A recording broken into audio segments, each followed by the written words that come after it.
بسم اللہ الرحمن الرحیم الحمد للہ رب العالمین والصلاة والسلام علی اشرف الانبیاء والمرسلین وعلی آلہ واصحابہ وازواجہ وذریاتہ واہل بیتہ اجمعین، اما بعد رب اشرح لی صدری ویسر لی امری واحلل عقدۃ من لسانی یفقہوا قولی اللہم ربی زدنی علما۔ بسم اللہ الرحمن الرحیم۔ الحمدللہ، اللہ تعالیٰ کا فضل و کرم ہوا۔ اللہ تعالیٰ رمضان کے مبارک ساعتیں عطا کی ہیں۔ کرونا وائرس کووڈ-19 کی وجہ سے پورے ملک میں لاک ڈاؤن ہے۔ رمضان میں عموماً مساجد میں درس قرآن، تفاسیر وغیرہ کا سلسلہ ہوتا تھا۔ لاک ڈاؤن کی وجہ سے اس سے بھی لوگ محروم ہیں۔ بعض دوست احباب نے درخواست کی کہ فون کے ذریعے قرآن سے متعلق پیغامات پہنچائی جائیں اور ضروری معلومات فراہم کیا جائے۔ الحمدللہ وہ سلسلہ چل رہا ہے، اللہ قبول فرمائے۔ اسی سلسلے میں قرآن سے متعلق روزانہ ایک دو پیغام صرف 10-12 منٹ پر مشتمل ہوگا۔ قرآن میں 114 صورتیں ہیں۔ روزانہ 1-2 صورتوں کا مختصر خلاصہ، اس میں جو اہم آیتیں، اس سے متعلق ضروری باتیں، شان نزول وغیرہ سنایا جائے گا۔ عمل کی نیت سے سنیں، دوسروں کو پہنچائیں۔ اللہ عمل کی توفیق عطا فرمائے۔ قرآن کریم اس جہاں میں وہ نعمت بے بہا ہے کہ سارا جہاں، آسمان و زمین اور ان میں پیدا ہونے والی مخلوقات اس کا بدل نہیں بن سکتی۔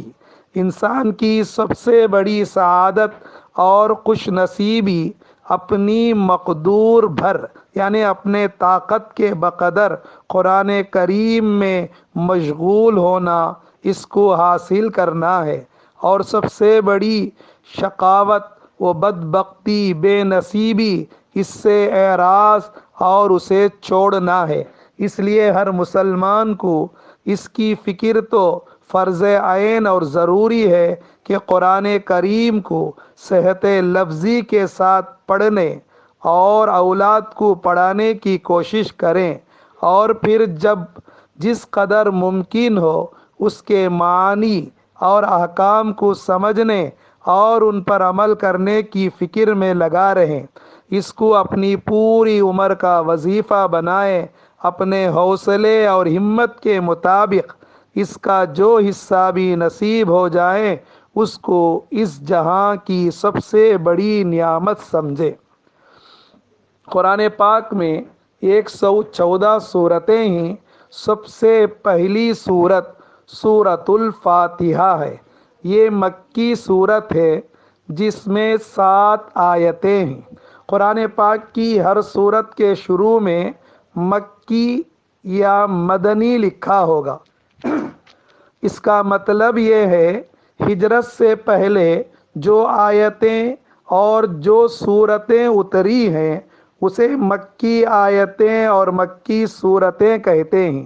ہجرت کے بعد، یعنی رسول اللہ صلی اللہ علیہ وسلم مدینہ منورہ جانے کے بعد 10 سال کے اندر جو آیتیں اور جو صورتیں اتری ان کو مدنی آیتیں اور مدنی صورتیں کہتے ہیں۔ چنانچہ سورہ فاتحہ مکی صورت ہے، ہجرت سے پہلے نازل ہوئی ہے۔ سورہ فاتحہ کو قرآن کریم میں بہت سی خصوصیات حاصل ہیں۔ اول یہ کہ قرآن اسی سے شروع ہوتا ہے، نماز اسی سے شروع ہوتی ہے۔ نزول کے اعتبار سے بھی سب سے پہلی صورت جو مکمل طور پر نازل ہوئی یہی سورہ ہے۔ سورہ اقرا، مزمل اور مدثر کی چند آیات ضرور اس سے پہلے نازل ہو چکی تھی، مگر مکمل صورت سب سے پہلے فاتحہ ہی نازل ہوئی ہے۔ فاتحہ کہتے ہیں شروع کرنے والی کو، چونکہ قرآن میں سب سے پہلے یہی سورہ لکھی ہے، اسی لیے اسے سورہ فاتحہ کہتے ہیں۔ اوپننگ سورہ آف دی قرآن۔ دوسری خصوصیت یہ ہے، یہ سورت ایک حیثیت سے پورے قرآن کا متن ہے، سارا قرآن اس کی شرح ہے۔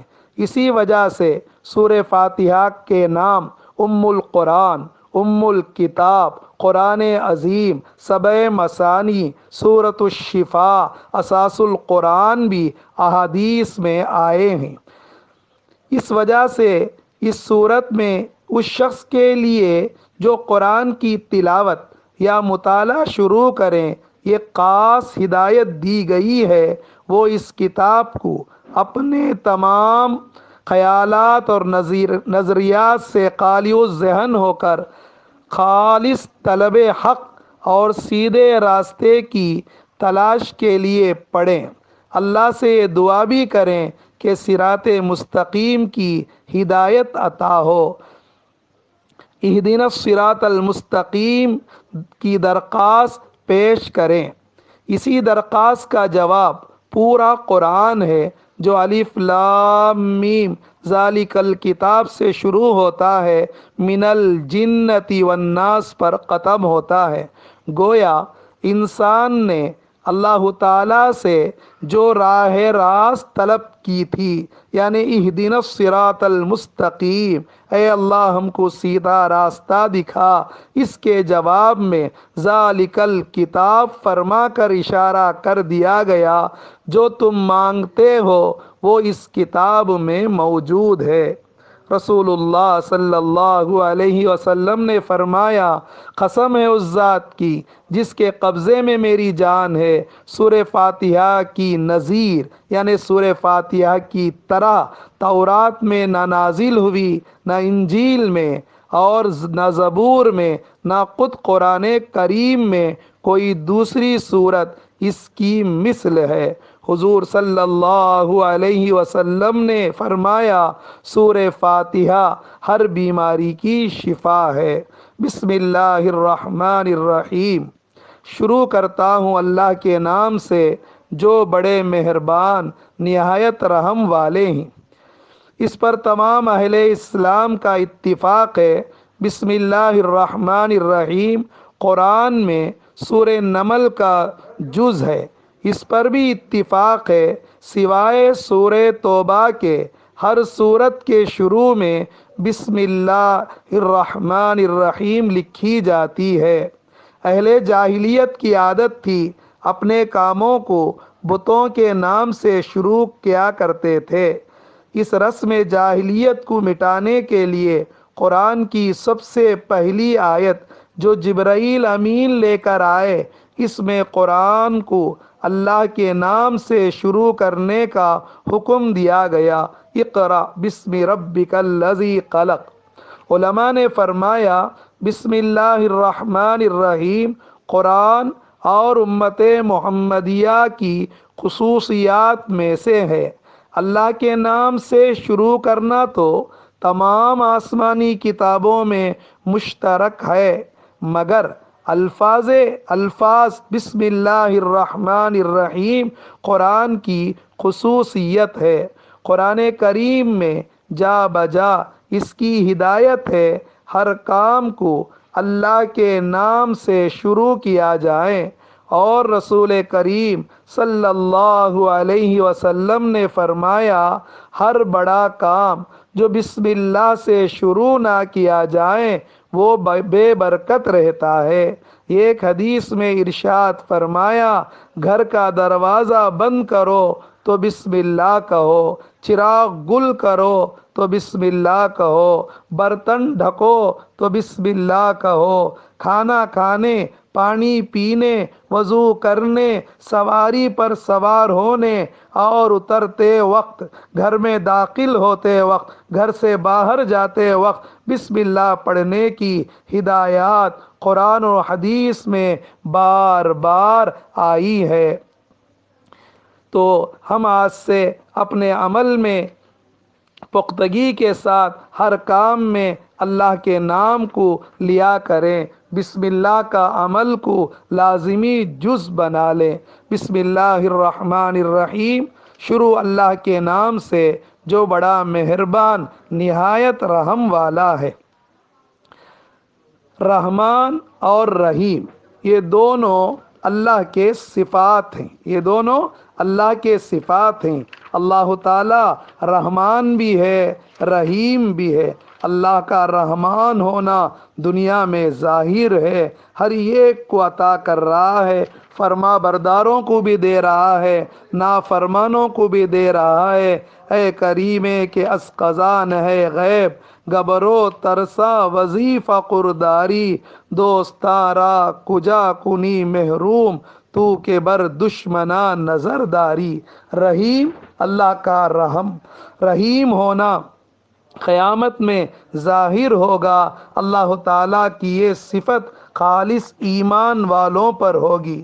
حضرت مولانا تقی عثمانی صاحب دامت برکاتہم اپنی کتاب آسان ترجمۃ القرآن میں اس طرح فرماتے ہیں، عربی کے قاعدے سے رحمان کے معنی ہیں وہ ذات جس کی رحمت بہت وسیع ہو، یعنی اس رحمت کا فائدہ سب کو پہنچتا ہو۔ رحیم کے معنی ہیں وہ ذات جس کی رحمت بہت زیادہ ہو، یعنی جس پر ہو مکمل طور پر ہو۔ اللہ کی رحمت دنیا میں سب کو پہنچتی ہے، جس سے مومن کافر سب فیض یاب ہو کر رزق پاتے ہیں، دنیا کی نعمتوں سے فائدہ اٹھاتے ہیں، اور آخرت میں اگرچہ کافروں پر رحمت نہیں ہوگی لیکن جس کسی پر یعنی مومنوں پر ہوگی مکمل ہوگی، نعمتوں کے ساتھ کسی تکلیف کا کوئی شائبہ نہیں ہوگا۔ اللہ سے دعا ہے اللہ تعالیٰ قرآن پاک کو سمجھ کر پڑھنے کی توفیق عطا فرمائے۔ ہر کام کے شروع میں بسم اللہ یعنی اللہ کی مدد کو لے کر کام کرنے کی توفیق عطا فرمائے۔ انشاءاللہ اگلے کلپ میں سورہ فاتحہ کی جو 7 آیتیں ہیں اس سے متعلق ضروری باتوں کو بتایا جائے گا۔ وآخر دعوانا الحمد للہ رب العالمین۔